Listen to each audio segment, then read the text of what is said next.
sulla base dell'accordo che abbiamo realizzato, si prevedono una serie di attività diluite nel tempo per approfondire alcuni temi che riguardano questo specifico ambito diciamo di problematica e di argomenti da affrontare.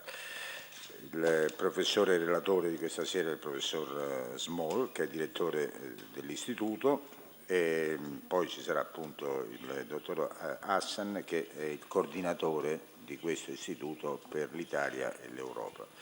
Dall'altra parte il professor Pasca Di Magliano, che oggi, diciamo, invece della lezione usuale di economia. L'hai fatta? Quindi questo è un aggiuntivo. Allora, ecco che oltre alla lezione ha portato i suoi studenti a questo seminario e anche a quei dottorandi del dottorato di Storia d'Europa che sono presenti oggi in questa sala per ascoltare quello che il relatore ci dirà. Credo che il tema antisemitismo globale, la crisi della modernità, credo che sia un tema veramente trasversale, che interessa chi fa storia, chi fa economia, chi comunque diciamo, approfondisce le scienze politiche come una volta venivano definite. È un tema che comunque, lo capite facilmente da soli, che spesso si ripropone anche per alcune situazioni che si stanno verificando in Europa e non solo in Europa, quindi io credo che iniziamo con oggi una buona operazione sia per la nostra comunità studentesca sia per la nostra comunità scientifica. Con il dottor Hassan, con la dottoressa Di Nevi, la professoressa Cafiero, poi metteremo a punto altri incontri ai quali ovviamente sarete invitati, che cercheremo anzi di diffondere sempre più nella nostra comunità accademica, perché l'attività di questo istituto sia sempre maggiormente conosciuta. Questo quindi un ringraziamento al relatore, un ringraziamento a tutti voi che siete qui presenti, un saluto da parte del magnifico rettore che presenziò all'inaugurazione di questo accordo che firmammo in Aula Magna. Ci fu una bellissima cerimonia con molti colleghi, molti giovani, proprio per la firma di questo accordo che noi riteniamo possa essere utile anche come dire, in funzione di mettere un freno ad alcuni personaggi che comunque purtroppo esistono e che spesso tendono a mettere in discussione ciò che è lampante, ciò che non si può negare, che poi sono quello che passa in Italia sotto la voce di negazionismo, ma non solo in Italia. Alcuni paesi si sono dotati di leggi contro il negazionismo. In Italia se ne discute continuamente, ma non ci si arriva a una formulazione di una legge. Secondo alcuni sarebbe un atto illiberale, secondo me sarebbe un atto giusto, perché io la chiamo la legge contro la stupidità, perché non si può negare l'evidenza. Uno poi può, come dire, interpretare quello che accade e può dire quello che vuole nell'interpretazione, ma non si può negare il fatto che noi oggi siamo in quest'Aula. Poi potremmo dire se bene o male che ci siamo, ma che ci siamo nessuno lo può negare, e questo vale per tutta una parte della storia passata, ma anche del tempo presente, delle cose che ci circondano. Quindi credo che sia anche con questo spirito che la governance della Sapienza abbia aderito a questa idea di firmare un accordo, una convenzione che in qualche modo faccia della Sapienza anche un punto di dibattito, di incontro, di ragionamento su questi temi. Qui mi taccio e quindi do la parola cominci tu, al dottor Hassan, che si è laureato alla Sapienza, vero? Quindi che è anche un nostro laureato. Questo non so se è un merito o un demerito, però è un nostro laureato e quindi vediamo che cosa ci dice. Prego. Grazie, buonasera a tutti.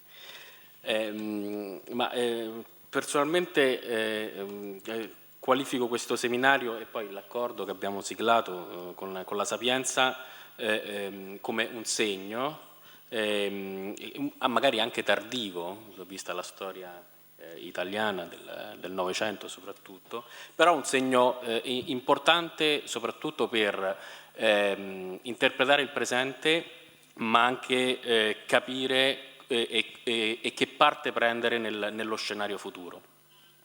L'antisemitismo infatti è una tra le matrici, tra le materie più complesse, che riguarda appunto il passato, il presente, e l'approfondimento permette anche di avere una mappa di riferimento per capire le dinamiche europee e non solo, mondiali direi. E per questo che insieme con il professor Small, che è il direttore, l'ideatore, il creatore dell'Isgap, riteniamo che l'approccio allo studio dell'antisemitismo debba essere interdisciplinare, e questa è proprio la vocazione dell'Isgap.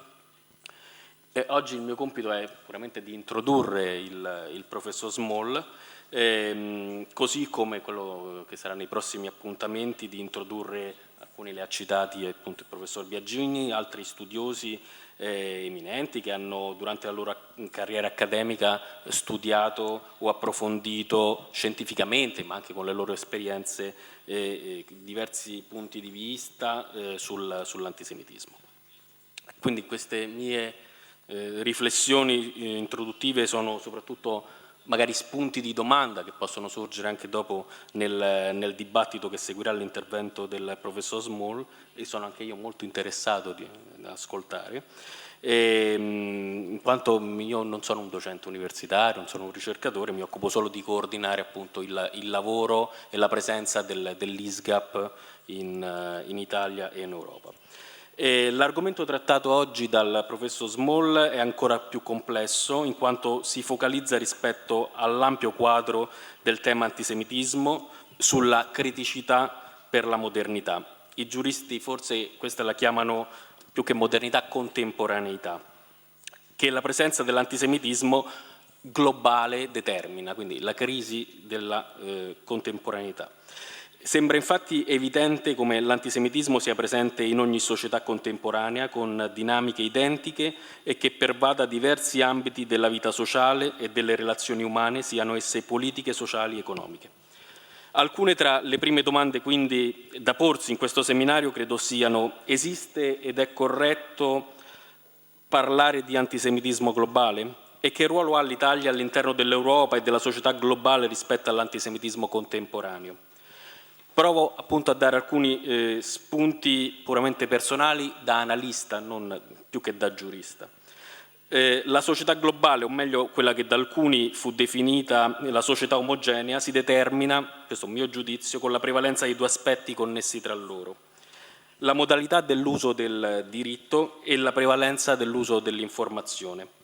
Rispetto ad entrambi i punti, personalmente credo che non sia possibile studiare scientificamente l'antisemitismo senza una prima conoscenza dell'ebraismo, che ovviamente io non ho la possibilità di intraprendere, ma che sarà sicuramente trattata nel proseguio dei nostri seminari.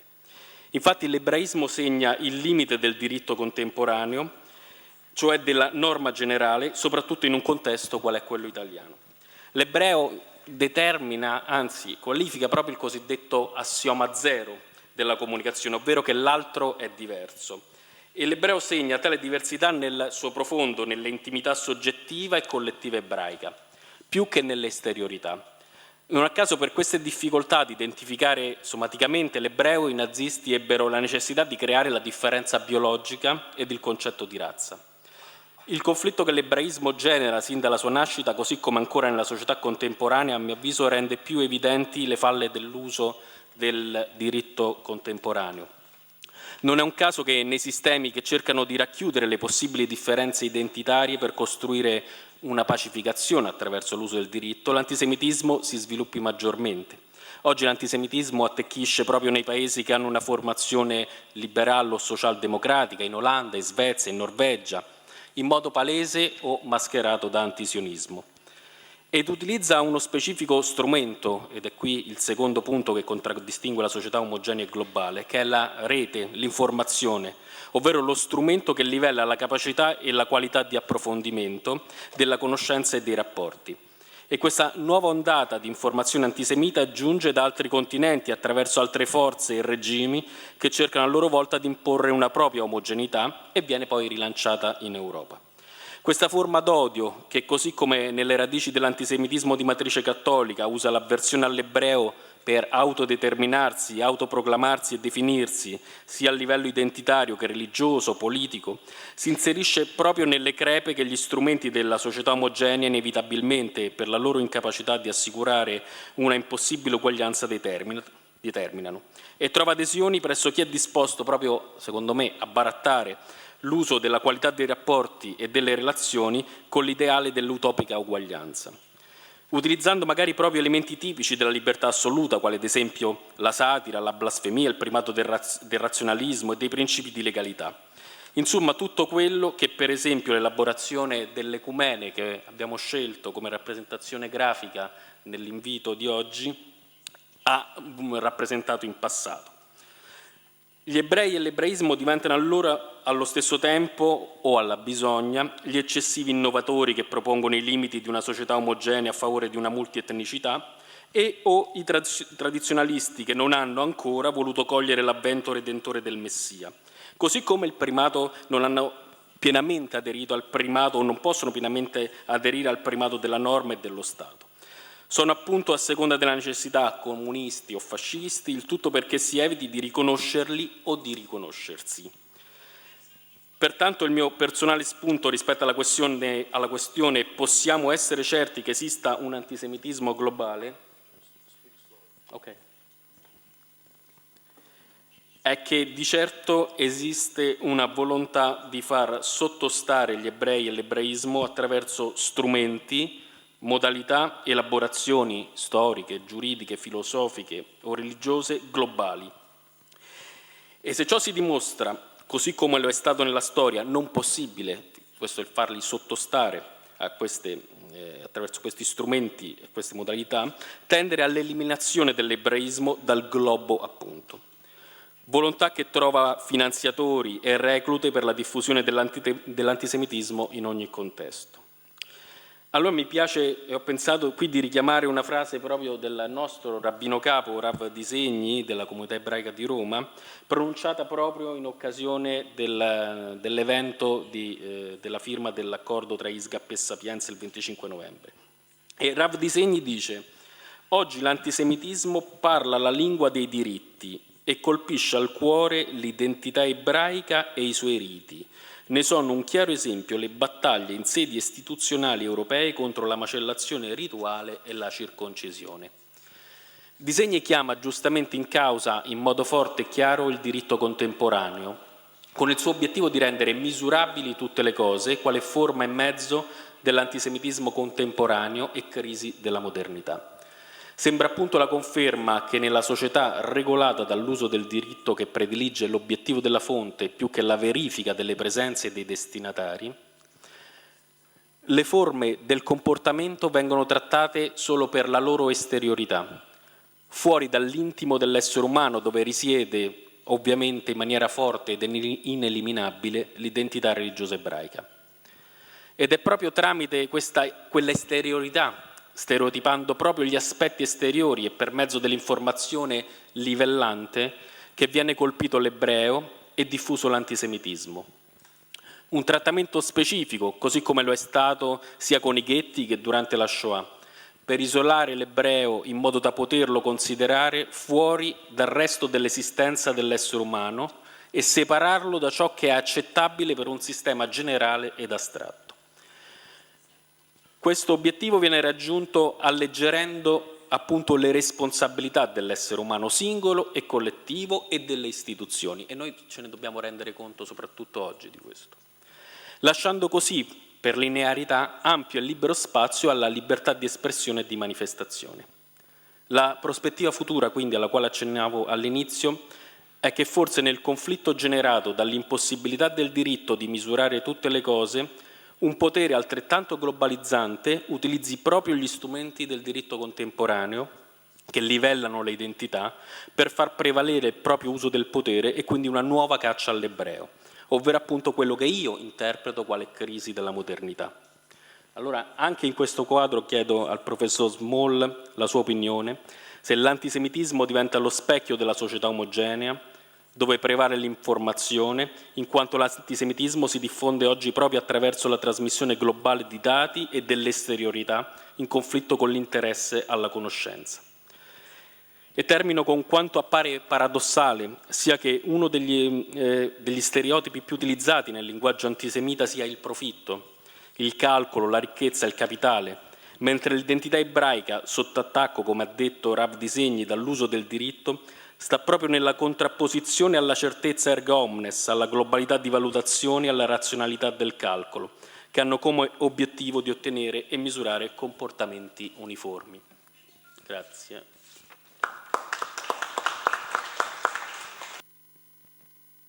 Bene, grazie per l'introduzione.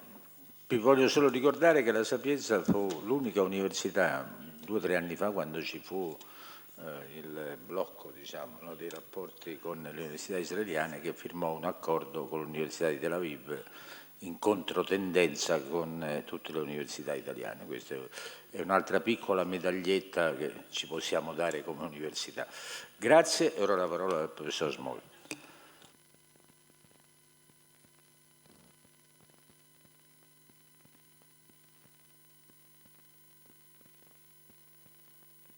Thank you.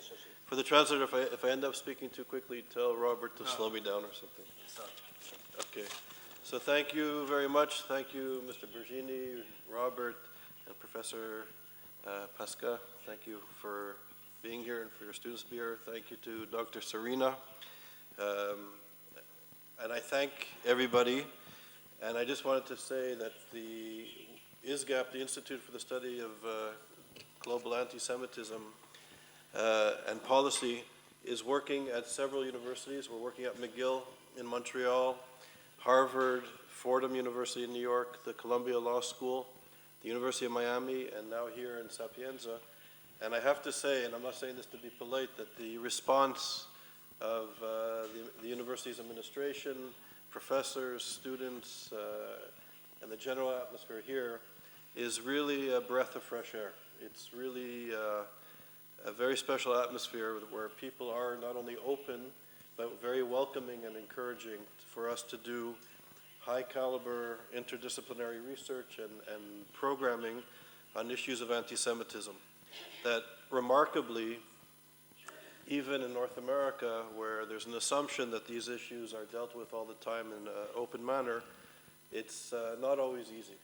And I think that the Italian atmosphere, academically and beyond, is very open at this time historically, and it shouldn't be underestimated. I think it's a very important island of sanity when it comes to these issues. And I think it's very important that Italy, and I'm not saying this to be polite, that really Italy is an example of countries coming to terms with issues surrounding anti-Semitism, and not only coming to terms, but really, I think, becoming a leading society, a leading country on dealing with these issues. So it's very important, and I think Italy's role and Sapienza University's role is really important internationally when it comes to these issues.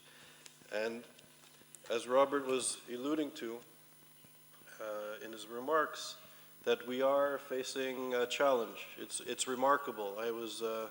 I'll just start by saying, on a personal level, I was born in Montreal and raised in Montreal, and on the way here I was telling Robert that Canada was a relatively open society, especially when I was coming of age in the 1980s. I went to McGill University, a university that my father could not study at, that there were still quotas at elite institutions in North America on Jews and others. And it was my generation that really the doors of society were open in a way that perhaps no Jewish generation ever experienced, perhaps anywhere, in places like Canada and a few other countries. And it's remarkable to me, in a negative way, that in 2014 I'm here discussing anti-Semitism. But if you would have asked me this 30 years ago, I would say that this couldn't be, because we were making such progress in countries like Canada and others, that there was really the rise of multiculturalism, South Africa was in the process of being defeated. The apartheid system was being eradicated. Human rights was marching forward in Eastern Europe, and it seemed that there was a lot of hope for social democracy, equality, justice, and that society was progressing and becoming more open, integrating minorities, integrating migrants, strengthening notions of citizenship, which is the cornerstone of a democracy. And yet, here I am in 2014, fortunate to be here in many ways, in this fine university, fortunate to be running a research center associated with wonderful institutions and leading scholars. But at the same time, the role of our institute is to do high caliber scholarship, but also to teach, and I would even say to warn scholars and intellectuals and policymakers of the shifting situation vis-a-vis anti-Semitism. And I would say before I start that anti-Semitism is not a Jewish issue. I think too often scholars and students and policymakers believe that this is a parochial issue. This is an issue that's for the Jewish people. But history has shown, unfortunately, repeatedly, that anti-Semitism is a disease of hatred. And anti-Semitism begins with Jewish people, but if you understand the history, it never stops at Jewish people. Once the Jews are demonized, once the Jews are marginalized, dehumanized, objectified, that this hatred is also spreads to other sectors of the society, to women, to religious minorities, to gay people, to people who don't follow the prevailing ideology in a fundamentalist way, that those people, moderate people, are often attacked, and the institutions of civilization, the main institutions of society become attacked and diminished. So this is really, I'd say, an issue of human rights. It's an issue of democratic principles. And as students and as scholars, it is a complex issue. It's not a straightforward issue. There's a lot of intricacies and complexities that you have to, I think, as scholars, as students, take the time to really understand. It's almost like an onion. It's a very difficult subject, but a very important subject. So, and just one more thing about our institute. The institute does programming at different universities. I am the director, but we are interdisciplinary and we bring scholars from different perspectives. We're not a monolithic organization, and I'm going to put forth arguments today. My colleagues, some of them think some of my arguments are good, some of them think that they're not so good, and we debate and we discuss, and we try to, through scholarship, challenge each other, educate each other on this complex issue. So this is my presentation as an individual. This doesn't reflect Isgap as an institution. So what I would like to speak about is issues of global anti-Semitism and the crisis of modernity.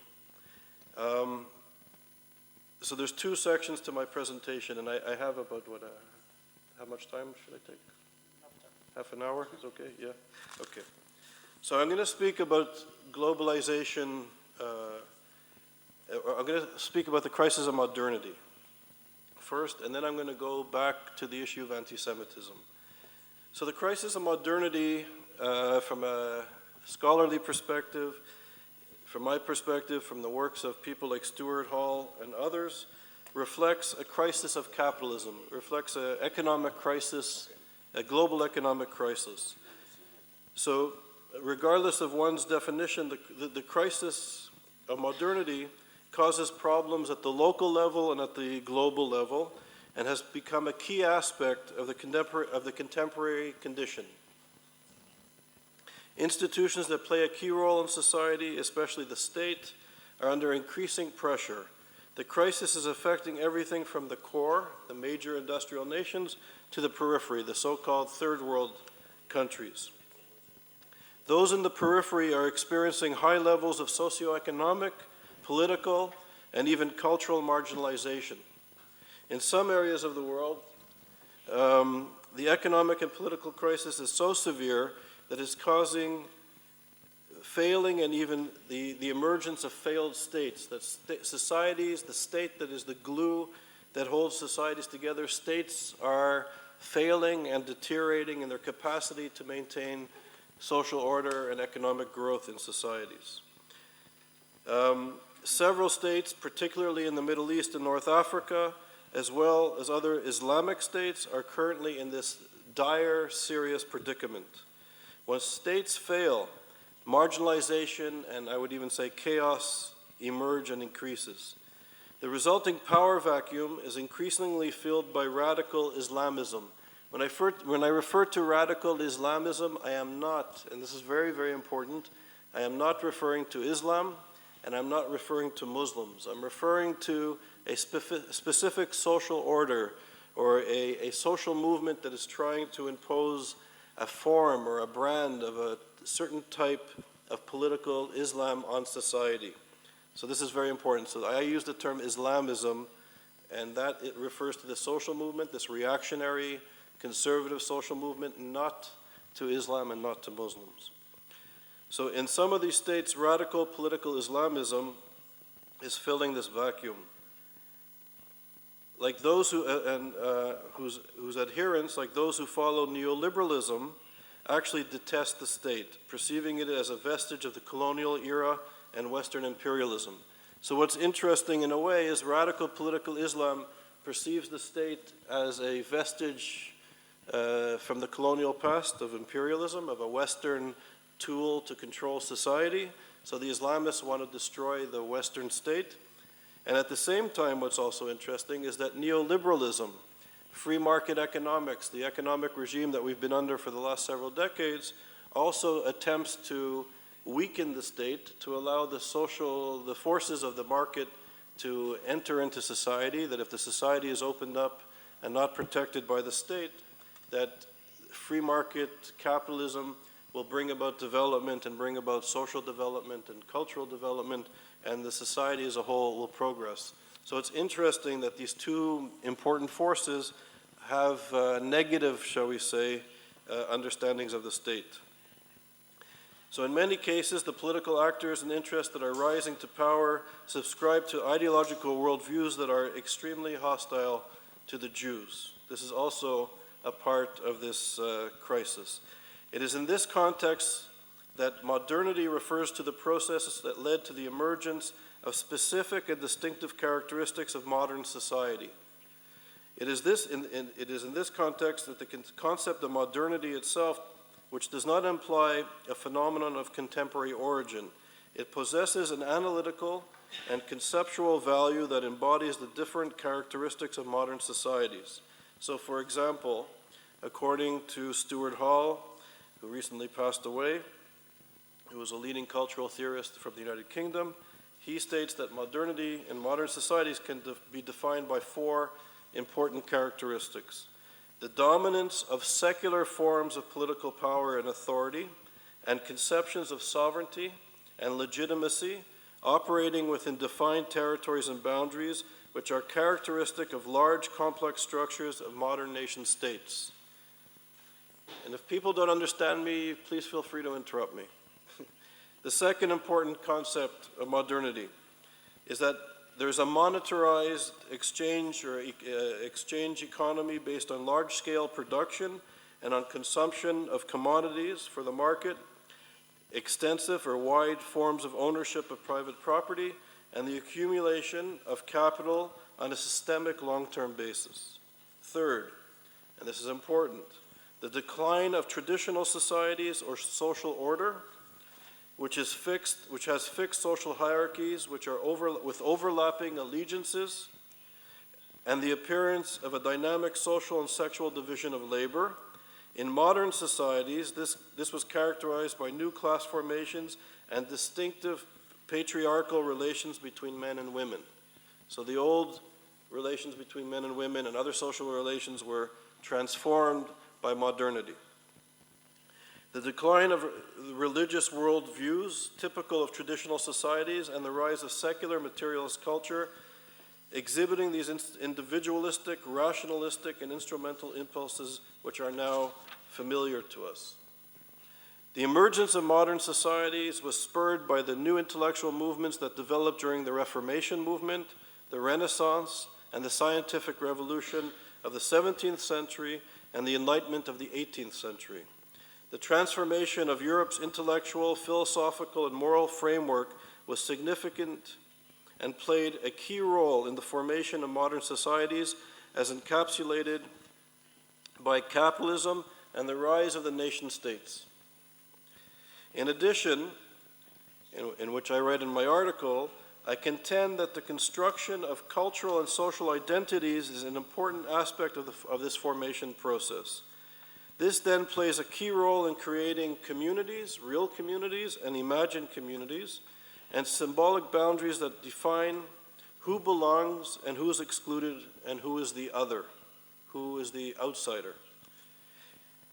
So it is in this context that the crisis of modernity refers to the current breakdown, this is important, of political and economic systems throughout much of the world. However, this crisis operates as well on a philosophical level, raising issues that are just as important as economic and political uncertainty. So these sort of philosophical issues, or the battle of ideas which is beginning to emerge globally, is also, I would argue, extraordinarily important and will filter down to affect our future societies. In fact, the uncertainty created by the crisis is eroding the moral and ethical rudder of Western institutions by creating a philosophical vacuum that is being filled by various forms of moral relativism or postmodernity. So the notions of truth, of good, of evil, are being replaced by a form of relativism. On the one level, modernity offered a different vision of humanity, society, and the universe, but it has also required a narrative to establish the legitimacy of this vision. The narrative was constructed as an image of the other living in darkness and irrational ignorance due to the so-called primitive religious beliefs. In contrast, so-called enlightened thinkers and scientists succeeded in liberating man from his material and philosophical poverty and placed him on a path of progress and of perfection. This narrative, which was dominant in the 17th and 18th centuries in Europe, also provided, in a sense, the foundations of modernity's racism and colonialism, and some argue even the reaction to the modernity and enlightenment, the Holocaust itself. Okay. The crisis of modernity, then, is the recognition of the weakness. Yes? Slow? Okay. Okay. Okay. Okay. Pardon? Okay. The crisis of modernity, then, is the recognition of the weakness of this narrative and the uncertainty of everything that has emerged from it, including the existing social order, ethical standards, and even our perceptions of ourselves. In this postmodern moment of uncertainty and competing relativist narratives, thinkers are prevented from thoroughly examining and speaking out against forms of discrimination openly advocated by radical reactionary social movements, including, but not limited to, anti-Semitism, that challenges notions of equality and robust citizenship. Another result of this crisis of modernity is the emergence of the aforementioned Red-Green Alliance, which is gaining ground among scholars, practitioners, and activists, as well as within the political establishment. So meaning postmodernity and relativism, because people don't want to go back to the old imperial ways, it's amazing to me that this Red-Green Alliance, which I wrote about earlier, points to the fact that people on the so-called left, the radical left in the West, are actually engaged and working with the radical green, the Islamist movements, engaging the Islamist movements and working with the Islamist movements because of their disdain of Western hegemony and notions of Western imperialism or American imperialism. So you have people or social movements which are diametrically opposed to each other. So for people on the left would never imagine subjugating women or killing people because of their sexual identity or exterminating Jewish people or imprisoning and removing from society moderate people. They would never go for that. But what overrides this is their disdain for the old sort of Western notions of hegemony and influence. So they actually joined forces in some sense. And I would argue that in the current manifestations of anti-Semitism, Israel, the state of Israel, has in a sense become the target or the garbage can, the symbol of this conflict. That Israel has become in a sense the Jew, the European image of the Jew among nations. So I'm going to speak broadly about anti-Semitism now. So we have this sort of crisis of this global crisis, economic crisis vis-a-vis what models do we use. The states in many societies are failing and crumbling. The state gave people a coherent identity that people shared. So growing up in Quebec, in the province of Quebec, which is a dominantly French part of Canada, there was tension between English and French Canada. Quebec, there was a strong nationalist movement. The place of minorities in Quebec has been ambiguous at times. And yet, at the same time, because the state was powerful, minorities and people had common interests. People were very proud in Quebec. All Quebecers were very proud of strong education, of strong health care. So despite the cleavages, despite the tensions, people had a strong national identity. And the same is true throughout much of the world. With neoliberal globalization, with the crisis of modernity, these identities are being fractured because the state is no longer able, in some societies, to give basic necessities, food subsidies, helping people with food, helping people with basic education, with nursery education or elementary education. In Western societies, in my generation, we went to McGill for about 200 Canadian dollars a year because the state was subsidized.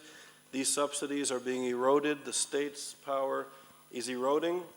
And we see, as a result of this, one of the byproducts is a fracturing, if you will, of identities. And those who are marginalized are fearful of their predicament in society and using identity politics to push an agenda and using, in many places, the image of the Jew, the image of the Zionist, the image of the Israeli as the focal point of their frustrations.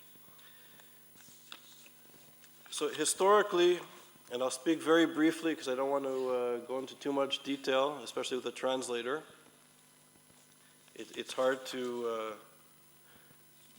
maintain the interest and present detailed ideas. So I'll be brief and simple. I'm going to give you the history of anti-Semitism in about 4 minutes. There were basically 3 major phases of anti-Semitism. And I'm being very general, so please bear with me.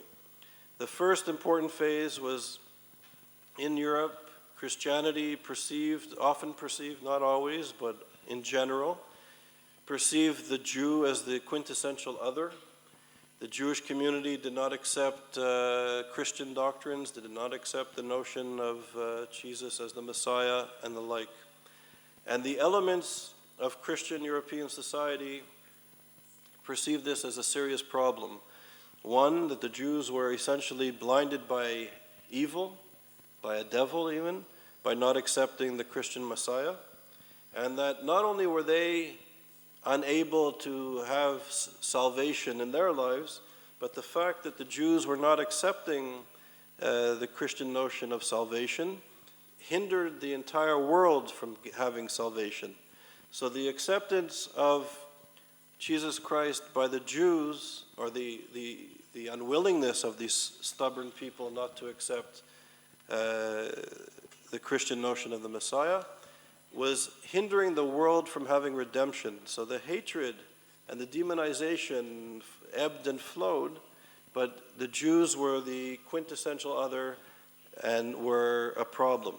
And the reaction of the church, of various Christian churches and movements, was at times to force Jews to convert, to expel them, and at times to force conversion, or even to kill them.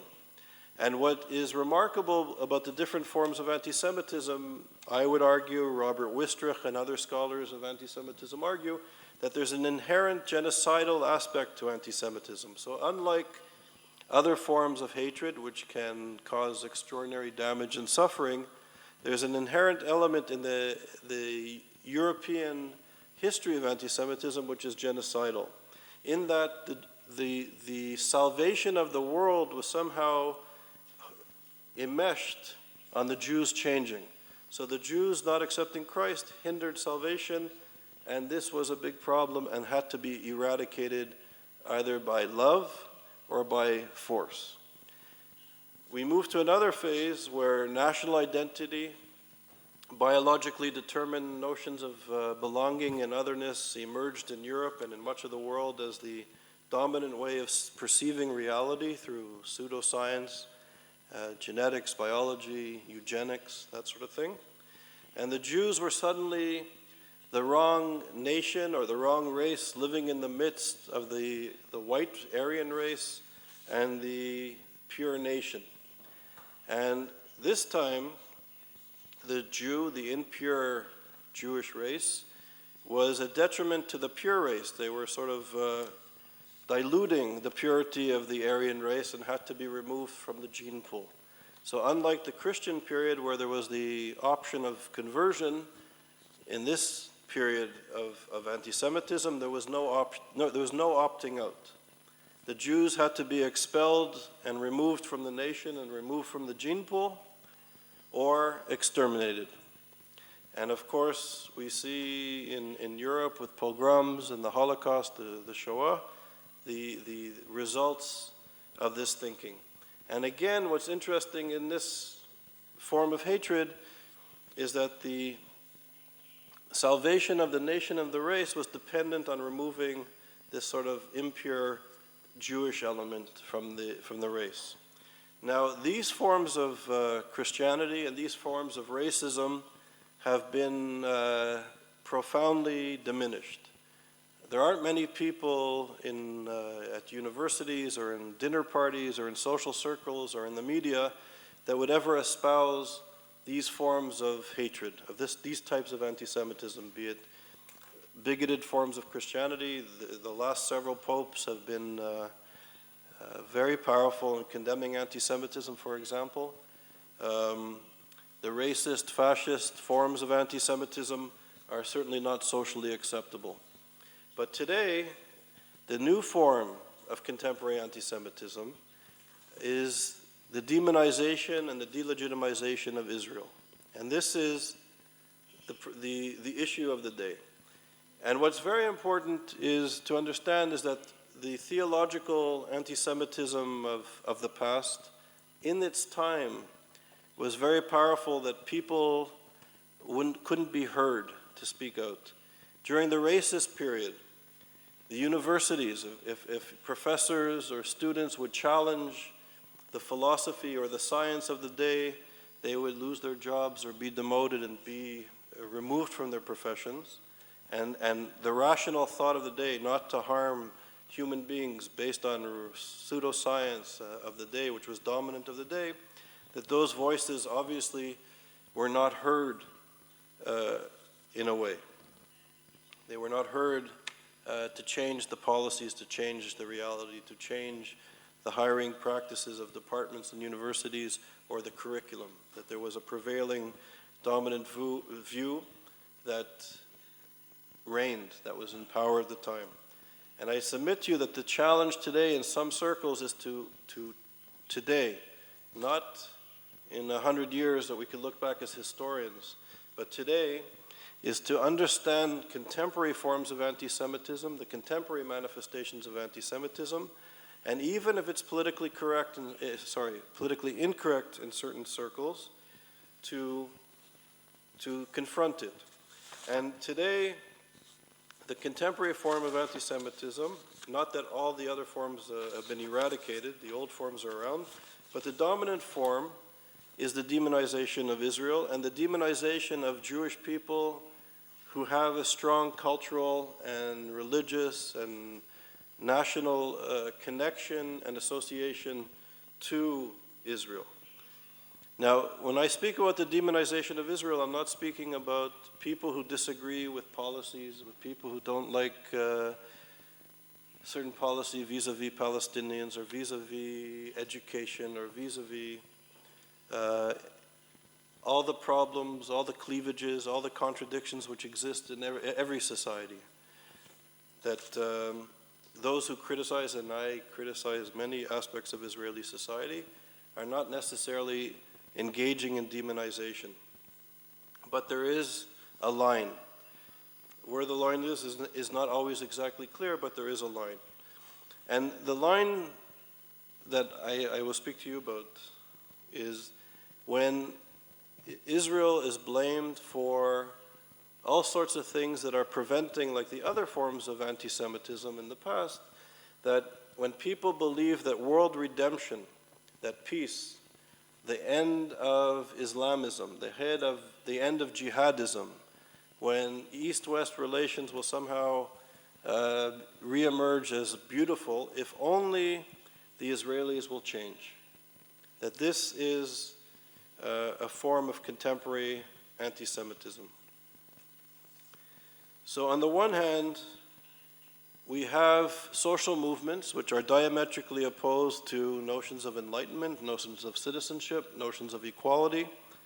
We have social movements that have taken Islamist social movements, which according to Bassam Tibi and Jeffrey Herf and Matthias Kunzel, have taken European forms of genocidal anti-Semitism and fused it with this new, and it is new, it's about 100 years old, a new form of Islamism.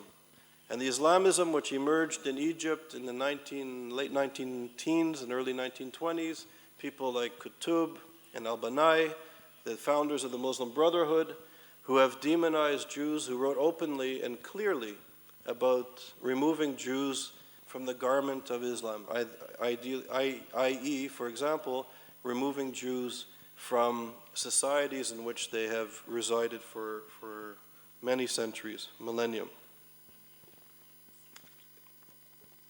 The thing about these social movements, be it the Muslim Brotherhood, Hamas, which is an offshoot of the Brotherhood, Islamic Jihad, Hezbollah, the Iranian Revolutionary Regime, and other Islamist organizations, again, not Islam and not Muslims, because in Islam there is perceptions and schools of thought that are very open to accepting Jews and others.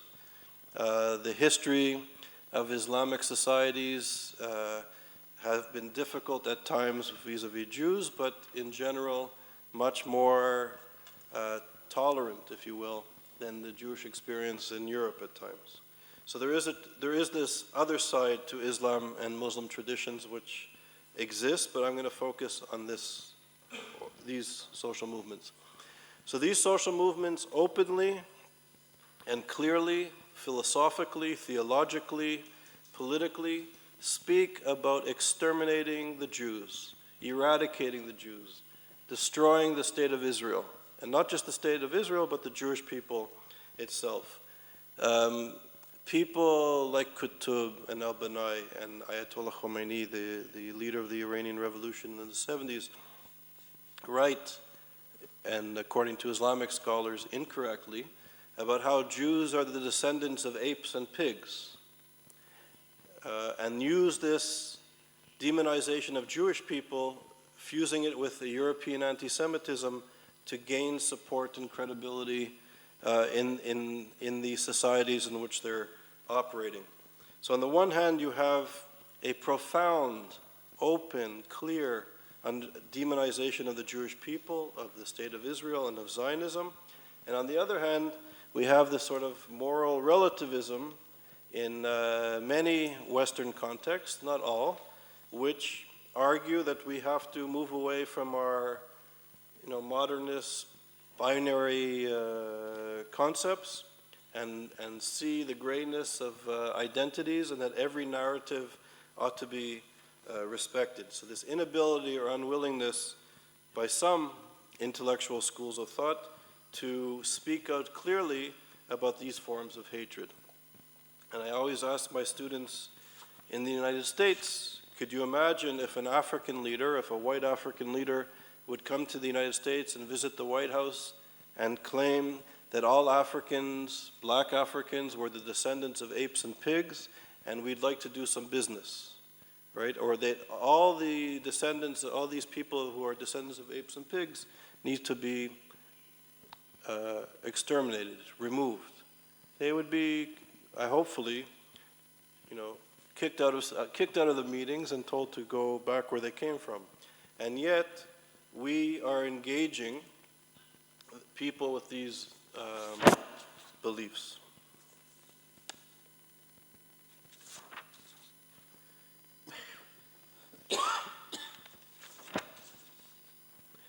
So why are these?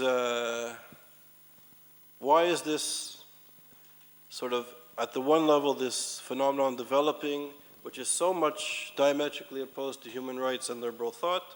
Why is this emerging? And I think, in a sense, I'll touch on two examples.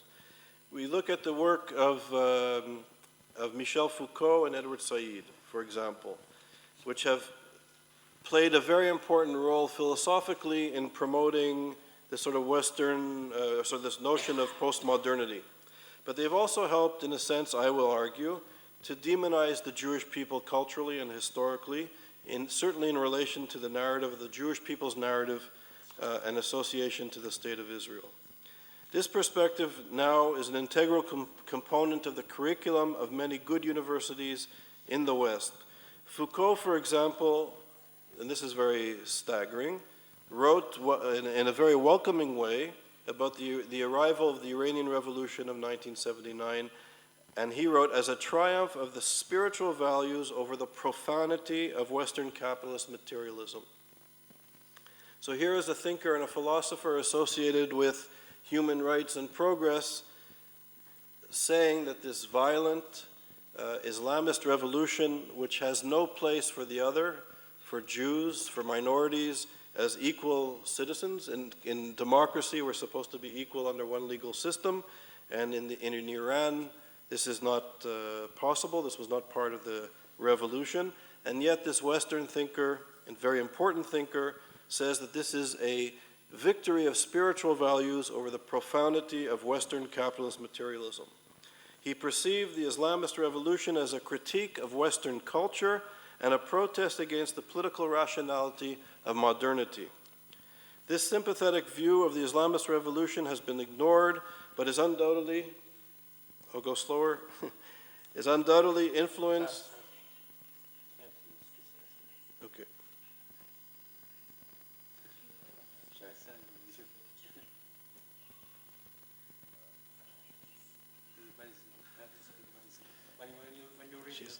She's 3 minutes behind me. Okay, sorry, I'll go slower, sorry. Okay. This sympathetic view of the Islamist revolution has been largely ignored by Western scholarship, but has undoubtedly influenced the subsequent philosophical discourse and leading scholarship in the academy.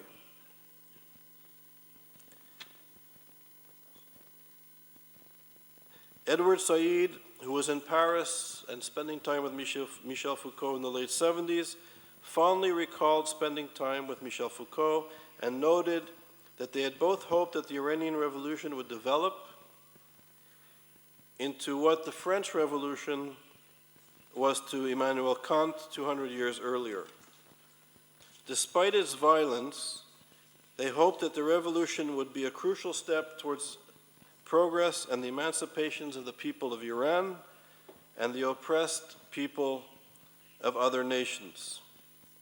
Their critique of modernity and of Western colonial power, combined with a lack of an ethical alternative, prevented these early postmodernists from criticizing the excesses of the Iranian Revolution and its failure to recognize the other as equal and respected members of society. So this is very important. These Islamist social movements, these Islamist revolutionary movements cannot see the other minorities as being equal under one legal system, because they're imposing Islamic law, or a very narrow definition of Islamic law, in which it is impossible or un-Islamic, according to these people, to have equal citizenship for all people. So this then, if we look at Israel, it's not a question of the borders. So some people, the vast majority of Israelis, for example, believe in a two-state solution and are willing to, they gave back Gaza, they're willing to give the West Bank to a Palestinian entity on certain boundaries, 1967 with some land swaps. Some people want different boundaries.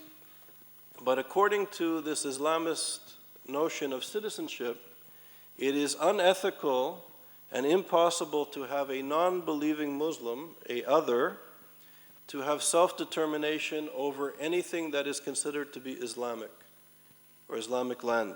So it's important to note that the Jewish people through the state of Israel are the only others to have self-determination in the Middle East or in the Islamic sphere. They're the only people with self-determination who are not Muslim. So even if the Israelis would give all the land except for, let's say, Tel Aviv, they would keep Tel Aviv as a city-state. According to these Islamists, this too would be a problem. This would be unacceptable, because you would have Jews being equal citizens with other people. And that this form of governance, this type of society, is Western colonial imperialism that needs to be eradicated.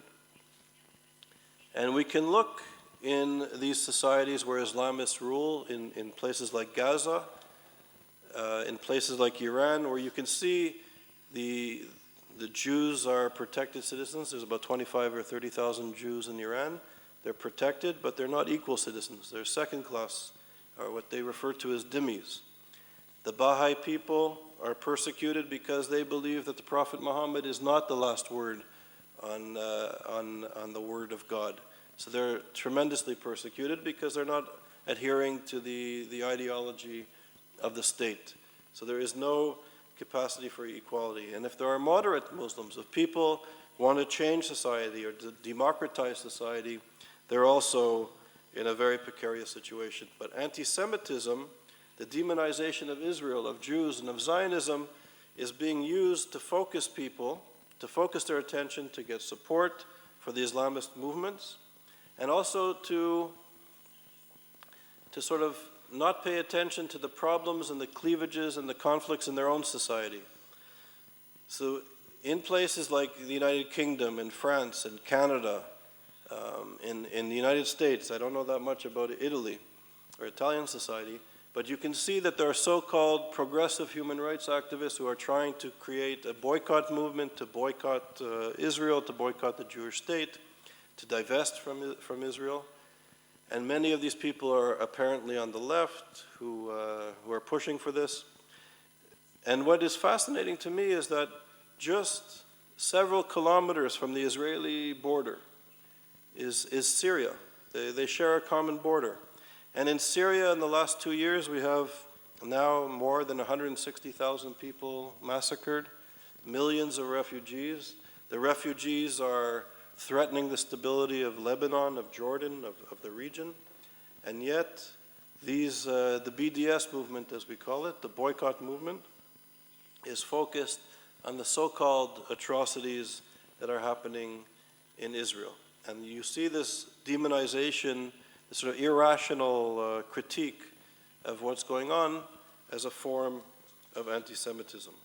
And I'll just say, to sort of back this up as a scholar and not as just to take my word for it, I did a study with Ed Kaplan, who's a colleague from Yale, and we interviewed 5,000 people in 10 European countries. And we discovered two things. One, the level of anti-Israel feeling and anti-Semitism is lower than we imagined it to be. It was quite a small sector of the population, so that was good. And what we did was we asked a series of questions about traditional forms of anti-Semitism, about whether Jews cheat in business, why the old traditional classical forms of anti-Semitism. And then we asked people questions about Israel, whether the Israelis poison water, while the Israelis, Israel's an apartheid state. Very sort of extreme questions about Israel. And if people answered a certain amount of questions in a positive way, we consider them to be Israel bashers or anti-Semitic.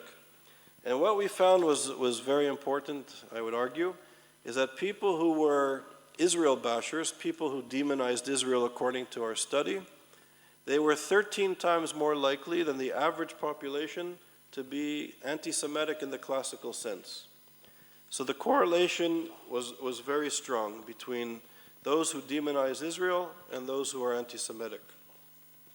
So, for example, if something was 13 times more likely to cause cancer, which is being sold in the pharmacy, it would be removed from the shelf and there'd be a national inquiry of why the product was being sold. So the correlation is very strong.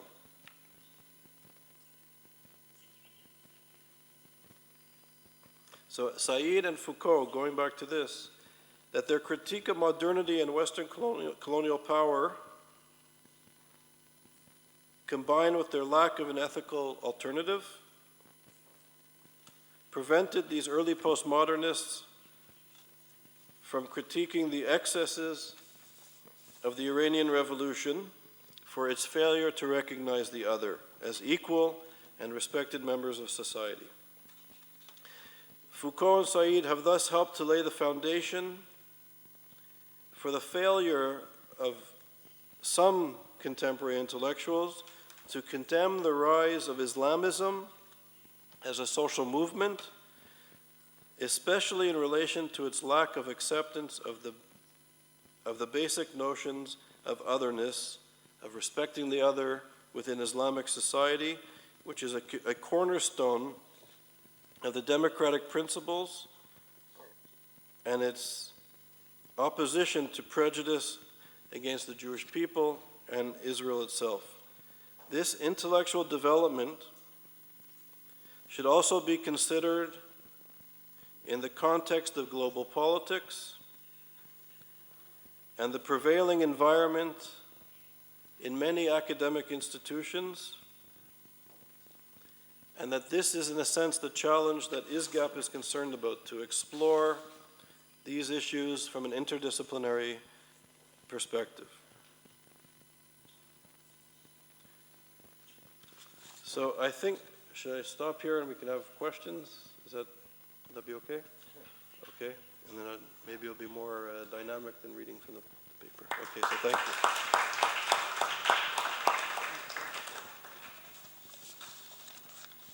Bene, grazie.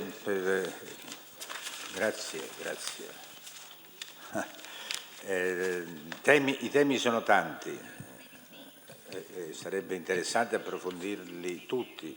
Vorrei che i nostri giovani studenti distinguano bene tra il problema dell'antisemitismo dall'antisionismo. Il movimento sionista nasce nel secolo XIX, in Europa, pensate, in Ungheria addirittura, perché in Ungheria è l'unico paese dove si forma una borghesia ebraica che in altre aree europee non aveva possibilità di svilupparsi. Da qui poi tutta la storia fino allo Stato di Israele, che però si costruisce dopo la Seconda Guerra Mondiale, quando tutte le potenze occidentali hanno una sorta di senso di colpa nei confronti di quello che era avvenuto negli anni 20 e 30 in Germania, in Italia e un po' in tutta Europa. C'era stata una promessa nel 1918, Balfour, qualcuno di voi ricorderà questo nome, che prometteva un focolare ebraico, quindi c'era stata una promessa non mantenuta e quindi dopo la Seconda Guerra Mondiale in qualche modo, attraverso vari meccanismi che adesso non abbiamo il tempo. Quindi il professore aveva fatto una carrellata estremamente interessante su questi temi, ha accentuato di più l'antisemitismo nell'ambito islamico, forse più che in quello occidentale, insomma, perché oggi è più vivo, è più presente, forse nei paesi occidentali è più sotterraneo, è meno evidente, ma non per questo il virus, come dire, è stato sconfitto.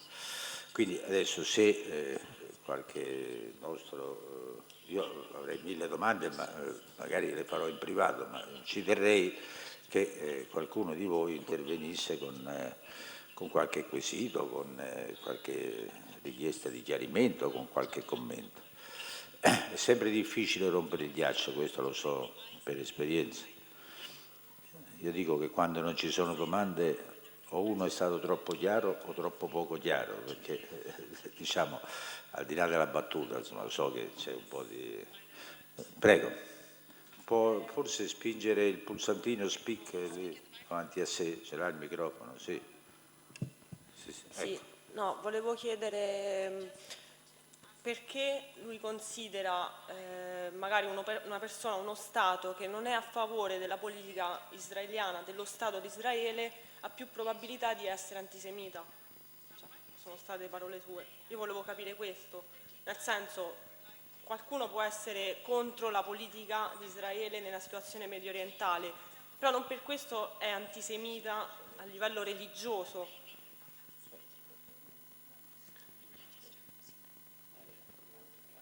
That's a good question. Insomma, raccogliamo un po' di domande così poi magari il professore fa una risposta unica. Per esempio lui è stato molto buono perché quando ha parlato del cristianesimo, non so se per gentilezza, ma ha trascurato di dire che l'accusa per gli ebrei era di deicidio. In una preghiera che si diceva sempre fino a Giovanni XXIII, fino al Concilio Vaticano II, in tutte le messe si recitava una preghiera di condanna per gli ebrei, poi fu tolta con il Vaticano II, mi pare. Io non frequento chiese, quindi so tutte queste cose. Benedetto XVI mi pare che l'aveva anche rimessa, ci fu una polemica, ecco questo, no, per dirvi che lui ha fatto un accenno, ma non è stato, come dire, non ha voluto, è stato più cattivo, diciamo, con gli islamici che con... Forza ragazzi, via, qualche altra domanda. Prego. Sempre il pulsantino, dove sta speak, vicino a speak. Ecco. Provo forse a aggiungere qualcosa. Io sono Serena Di Nepi, sono una ricercatrice di storia moderna e Charles ha fatto un interessante discorso, ma ha fatto una carrellata molto molto veloce sul profilo storico e forse la domanda della studentessa viene un po' anche da questo. Gli storici che hanno l'abitudine, buona o sbagliata che sia, ma il nostro lavoro, di costruire distinzioni, ragionare, operare sul passato per classificarlo e provare a interpretarlo anche attraverso delle classificazioni, non a caso usano almeno 4 parole diverse per parlare dell'avversione contro il mondo ebraico.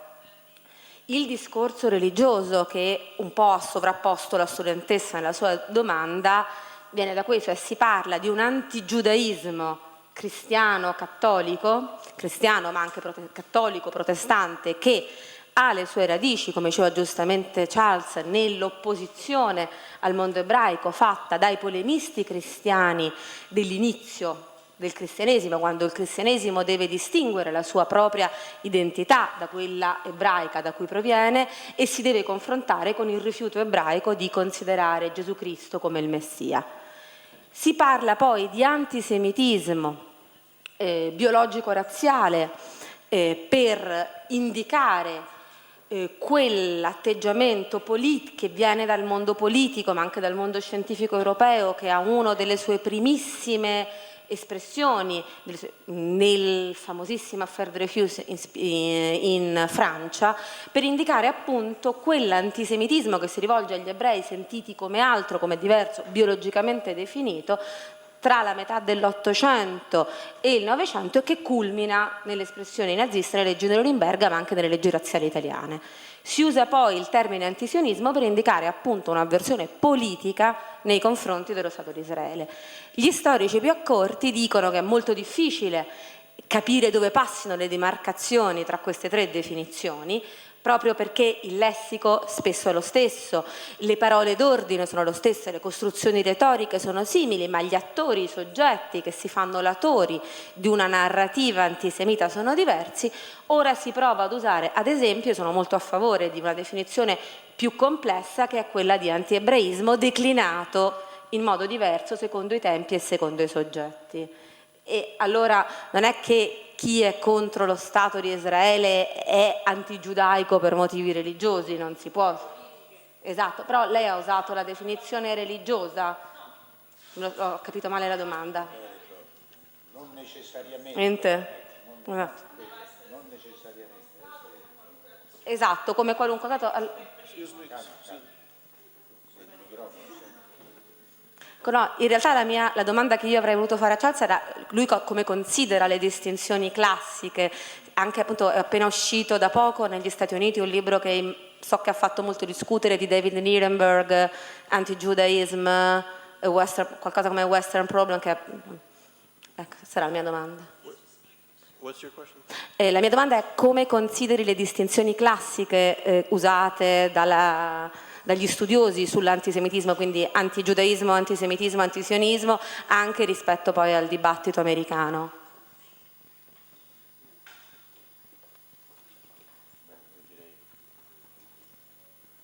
Ci sono altre domande? Se no facciamo rispondere al professore. Questo speak vicino, sopra è scritto mic, a fianco speak. Ecco. Mi sente? Sì.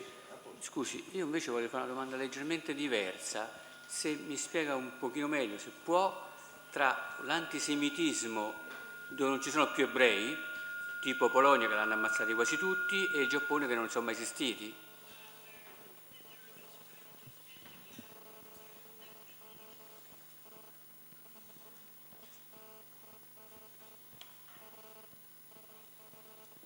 Bene, io penso che possiamo dare la parola per le risposte.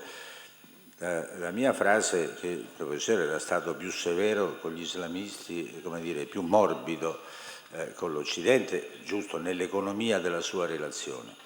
Però tenete conto che ci sono sentimenti che poi li possiamo chiamare nei vari modelli pericolosamente diffusi, perché l'islamismo non ha conosciuto nessuna laicizzazione, nel bene o nel male. Il cristianesimo, tra la lotta papà-impero fino all'illuminismo, conosce un processo di laicizzazione che in qualche modo consente di concepire il rispetto per il diverso, per l'altro. Nell'Islam questo non si è mai verificato, quindi paradossalmente l'anti qualche cosa è molto più logico nel mondo islamico che nel mondo che ha teorizzato la tolleranza, la libertà economica, la libertà politica, per poi arrivare invece a quelle cose che sappiamo. Ecco, forse su questo in un'altra occasione, magari con più tempo, ci torneremo, perché io ritengo più pericolose le cose non dette che quelle che sono, come dire, molto chiare e molto trasparenti. Comunque la parola al professore per le risposte. So thank you very much, and thank you for your questions and comments. So I agree with you in that I focused on the rise of radical political Islamism because I see this as part of the crisis of modernity, the failing states and the crisis of capital in many of these countries, but also, which I didn't put as much time on, is the silence in the West to this reactionary social movement. And this dichotomy is my area of interest. And it's true. At the same time, there's places like in Greece, in Hungary, you mentioned, potentially in the Ukraine, where these old forms of nationalistic, fascistic anti-Semitism seem like there's a possibility that they'll become a re-emerging serious force again. But this also could be maybe perhaps tied to the crisis that we're facing globally in terms of the economy and other issues such as identity and that sort of thing. So there's a lot to discuss. And I would just say also as one other point, if I may, that I think that the emergence of the State of Israel also should be seen. I tend not to place as much emphasis on the guilt of the West, but more we see the decline or the failure, if you will, of the Ottoman Empire, the European forces sort of merging in the French and the British and carving up the Middle East, creating not only Israel, but also creating Jordan, modern Syria, Lebanon, Iraq, and the sort of whole reemergence of the modern Middle East, Sykes-Picot and the like, which some are now arguing is potentially we're in the midst of a crisis where Sykes-Picot and these new, relatively new nation states may be changing as we speak, given the weakness of the state and the reemergence of new identities and new social movements, which remains to be seen, but the region is certainly in flux. And of course, the majority of Israeli Jews find their roots in this part of the world, in the Arab world, not in Europe, which is also a story that's not very much mentioned in the West, but even in Israel. There's this, the Mizrahi Jews from Arab countries are also, there's all sorts of issues between the Jews of the East and the Ashkenazi or European Jews, which is a contradiction of Israeli society. So to your question, I wish I could speak Italian, but the study that we did with my colleague Edward Kaplan is when we interviewed 5,000 Europeans in 10 countries, we asked them, I think, 16 questions about anti-Semitism and 8 questions about Israel. So I don't know if I understood your question correctly, but it's not, people can have negative views of nation states. There are people who are anti-nationalists who don't believe in any state should exist, and if they don't believe that Israel should exist in addition to other states, I would say they're not anti-Semitic or anti-Israel. There are Jewish people who believe that Jews should only live in a sovereign state of Israel once the Messiah returns or comes to the earth. And I wouldn't say that they're anti-Semitic. I know people, intellectuals and friends who are anti-nationalist, and they think no state should exist.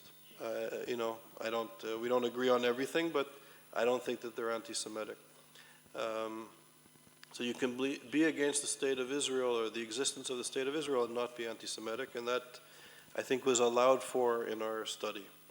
But what we focused on in our study was that those who demonize Israel, those who think that the state of Israel is poisoning water of Palestinians, or that Israel is an apartheid state, or that the Israeli army is shooting the children, Palestinian children, we created a series of questions that were very extreme. And if they answered many of them, we classified them. There's always limitations in the methodology of research, but we classified them as being Israel bashers. Not anti-Zionists, but bashers of Israel. And then when we measured the anti-Semitism in the society, we discovered the correlation that those who we classified as Israel bashers, and in every methodology there's weaknesses. It's not 1,000% accurate, but it's very accurate. Of those people that were Israel bashers, we found it was shocking that they are disproportionately anti-Semitic in the classical sense. And that's a phenomenon that scholars should be, we noted. And I think it's an important observation. There's always exceptions to the rule. There's flaws in questions. But I think there's an indication that there's a phenomenon there that should be understood. but there's always exceptions to these categories. Io volevo precisare che non è cioè le domande che avete fatto erano sull'esistenza dello Stato di Israele. Quello a cui mi riferivo io era la politica di Israele. Cioè qualcuno può essere critico nella politica israeliana ma non essere contro l'esistenza dello Stato. Era la mia domanda precedente, solo che vedo che si riconosce molto nel senso l'essere ebreo nell'essere israeliano, cioè lo vedo pure da come parla lei, come lei espone comunque la situazione, oppure le domande che sono state fatte a questi 5.000 persone che adesso non so di dove sono.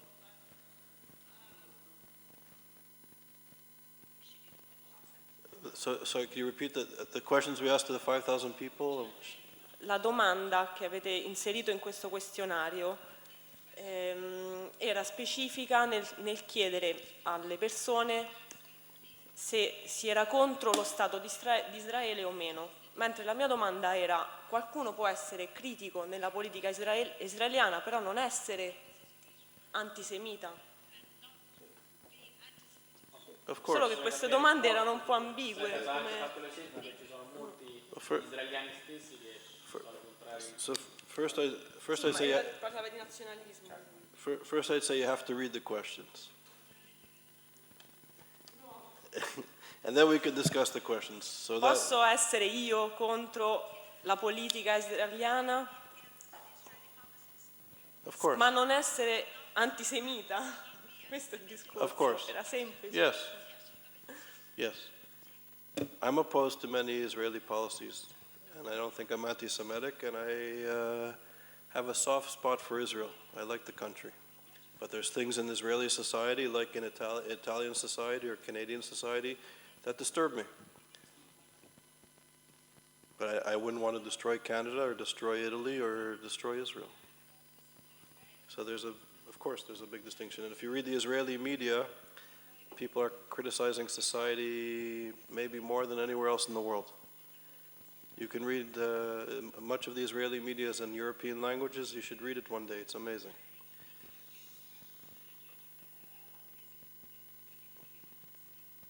Okay, thanks. Thank you. And then to Serena's question. Serena asked me about the concepts of anti-Semitism versus the notion of anti-Judaism, which there's a fantastic book by Nuremberg from Chicago on anti-Judaism and the West. And so it's a good question. So anti-Semitism as a concept is a horrible concept. There's a lot of flaws and contradictions in the concept. So the idea of anti-Semitism as a notion was started in 1873 by Wilhelm Marr, who himself was an anti-Semite. So of course it's problematic. I don't think that there is a Semitic race, and that all, the notion of race and the notion of Semitism as a race is problematic, and the like. But I think it's worth using because it is a notion that people understand as a form of a hatred against Jews, even though as scholars, intellectuals, we see the problems of the term. So it's an imperfect term. It was a term created by a hater. Its references, its biological references are extraordinarily problematic, but it is a reference to the hatred against the Jewish people. And yes, I think so. I think the more precise term could be anti-Judaism, and I use the term occasionally in my work, but I use the term anti-Semitism because I think it does refer to a specific form and a specific legacy of hatred that, despite the contradictions of the concept, is worthwhile using. But yes, I agree. It's problematic. Okay, and then C'è una domanda? C'era quella ragazza che aveva chiesto, no? No, aspetta, devi dare una risposta ancora. Ah, scusa. Okay, and then one very quickly, then why is there anti-Judaism or anti-Semitism in places like Poland where there's very few Jews, and even places in Japan where there are less Jews? So the honest answer is I don't know. Lo so io. Lo so, perché la maggioranza dei dirigenti dei partiti comunisti dell'Europa orientale erano di origine ebraica. Quindi quando è crollata l'Unione, diciamo il sistema socialista, si è messo in moto un meccanismo per cui è stato assimilato, come dire, l'ebreo al comunismo, e quindi nell'anticomunismo è risorto questa forma di antisionismo, antigiudaismo, di contrarietà al mondo ebraico, in buona sostanza. Anche in Ungheria sono pochissimi gli ebrei, però c'è un fortissimo sentimento fa impressione in un certo senso. È come l'anticomunismo di Berlusconi quando il comunismo non c'era più, ecco, per farvi un esempio per capirci tra di noi, insomma. No? Noi siamo stati anticomunisti quando il comunismo era morto, così è successo in questi paesi, perché hanno identificato l'ebreo con il comunismo. Questo era già accaduto negli anni '20 perché molti attori della rivoluzione bolscevica in realtà erano di origine ebraica. Perché erano rivoluzionari? Questa domanda ve la lascio, se volete ci torniamo in un'altra occasione, perché in realtà gli ebrei in quelle società potevano fare poche cose. Non potevano studiare, gli erano interdette le professioni, eccetera. E quindi facilmente diventavano socialisti e piano piano rivoluzionari. Ho semplificato in un modo che se uno studente mi rispondesse così lo boccerei agli esami, ma ho cercato di essere molto, molto sintetico. Quindi questa è la motivazione di fondo, poi ce ne sono tante altre, c'è la tradizione storica, c'è il peso del cattolicesimo nel caso polacco, per esempio, che non c'è in Ungheria. Insomma, poi altre spiegazioni minime. Va bene, giusto la parola, scusatemi se sono... No problem. So, okay, and now just to add very quickly, of course there's the legacy of, in Poland, of a very strong tradition of anti-Semitism that goes back many centuries. So it would make sense that, to me, that the anti-Semitism still exists there in terms of the cultural practices, the symbols, the practices, the perceptions, the legacy of the church, the legacy of perceptions of communism. All these are adding layers to Polish anti-Semitism. And what's also very interesting, after I was here in November, I went to speak at the Polish Academy of Sciences in Warsaw. I left Rome to go there. And many people say that the Polish people are very friendly to Israel and that the anti-Semitism of the past is really mitigated and people are very aware of anti-Semitism. And I spoke at the very prestigious institution, that was the last couple of days of November, a few months ago.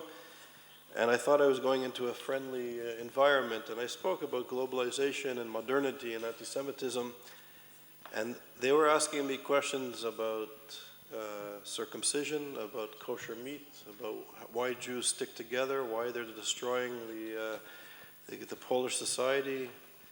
I was shocked. I've never been in an environment like that in my life with very serious people. So it goes very deep. These are people that have perceptions that go back generations, that they learned for generations, and it was shocking. And in our work, we come across all sorts of people and ideas and perceptions, but this was one that I don't think I'll forget. I'm going to Japan. I don't know much about Japanese society, but in my limited understanding that in Japan and China, I've been told by scholars of anti-Semitism, and I don't quite believe it because I think I'm kind of a critical thinker.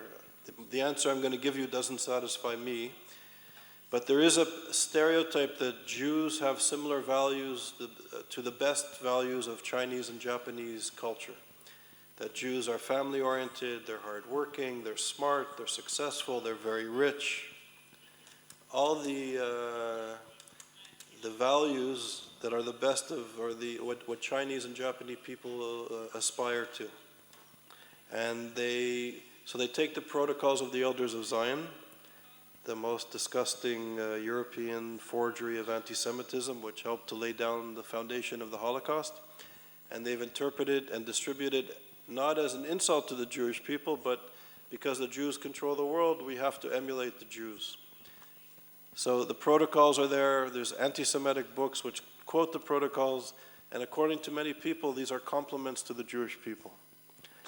So it's an unsatisfactory response, but I've heard this from important scholars that I respect. But it's an unsatisfactory answer to your question.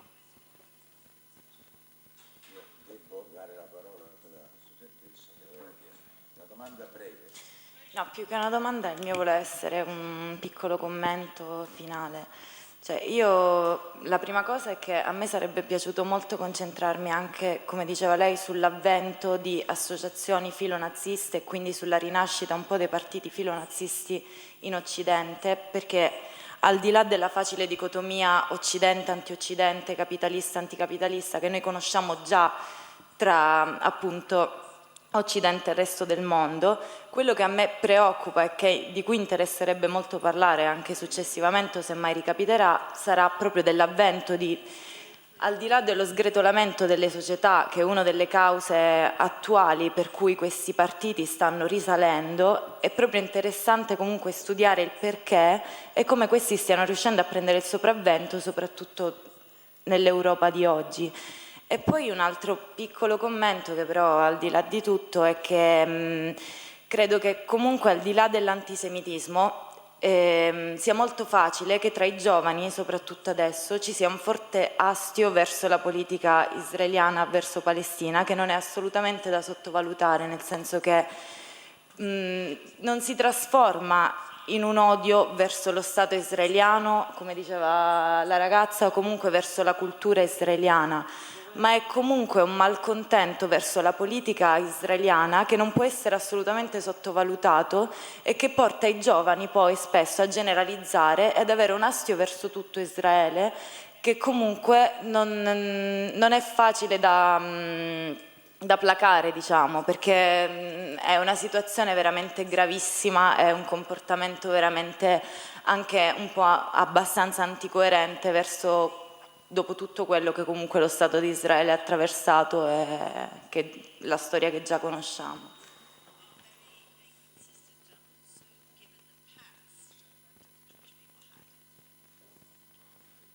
So, to respond?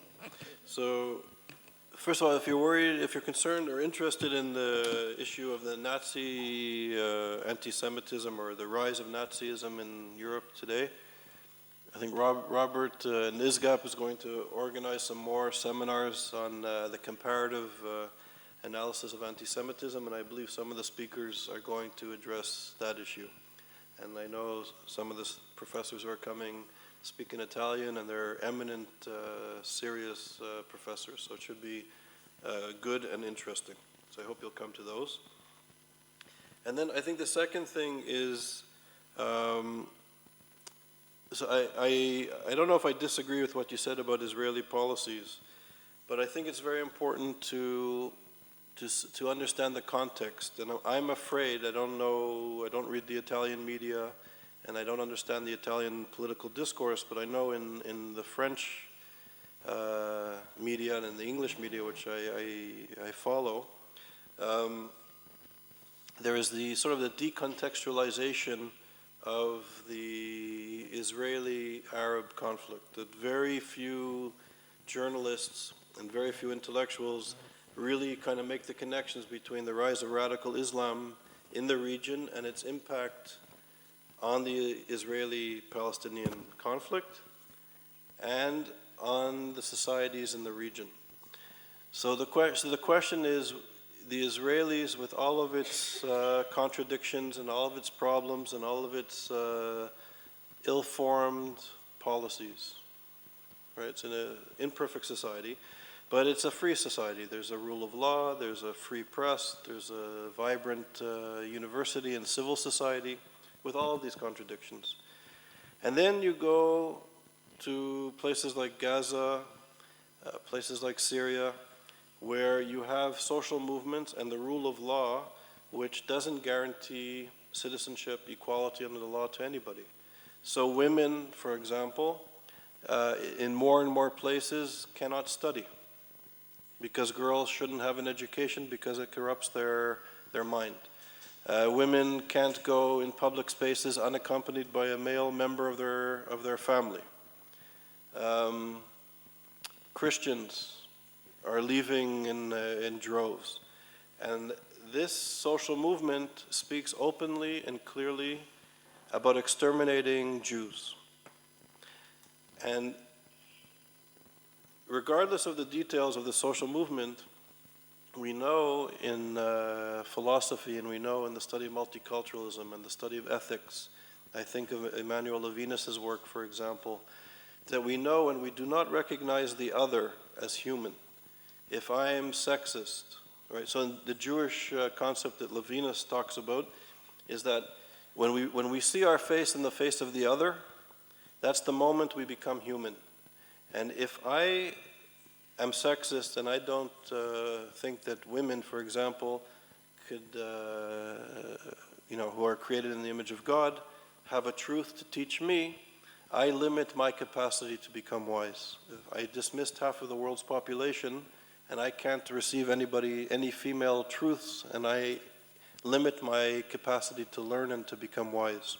If I think Africans are subhuman, I've limited myself to become wise by 1 billion opportunities. This is what Levinas is speaking about. And we know that in societies, when we don't recognize the other as human, we can justify slavery, we can justify segregation, we can justify genocide. And this is a social movement that speaks openly in the most disgusting terms about Jews and Israelis and Zionists. And this social movement, unfortunately, is gaining power rapidly. And this ideology, if I ask you, what does Ayatollah Khomeini think about Jews in Israel? What does Qutb think about women? What does al-Banai think about the state of Israel? I don't know, but I would guess that nobody in this room has ever read anything by them. We don't speak the language, we don't understand the ideology, we don't know who they are. And I got into this whole issue because I became friendly with a young man in Ramallah who was following Islamic Jihad. We argued once or twice, and then I started to listen to him. And I started to read this vast body of material. I went to great universities. I had no idea. I had no concept of what this guy was thinking about. And we need to urgently study these ideologies and study the philosophy and understand that the Israelis, with all their imperfections, are the only others that have self-determination in that region, and its enemies want to eradicate that because it goes against their principles, right? Whereas the Israelis, with all their imperfections, I would argue the vast majority of Israelis want to have a compromise solution. But theologically, as this reactionary movement gains more and more power and excludes the diversity in Islamic societies, this regime cannot accept the other. And this is a recipe for very bad things, and we in the West don't even think that we need to understand this. It's easy to criticize the victims of this because they're not treating people well, and it's nice images on the television, and there is some truth to it, but what's the context? What's going on? What's happening in the Islamic world? Why do the Israelis and Palestinians can't compromise? Why is it that Ayatollah Khomeini, 18 hours before the six Western countries who signed an interim agreement to end Iran's nuclear weapons program, why did Ayatollah Khomeini say that the Jews were the descendants of apes and pigs and they were rabid dogs that need to be eradicated? Why did he say that? Is he a crazy man ranting and raving? He's a lunatic? Or does those words reflect the regime, the Islamic revolutionary regime of Iran? Does it reflect the ideology of Hamas, of the Brotherhood? And if it does, what do we do in the West to deal with it?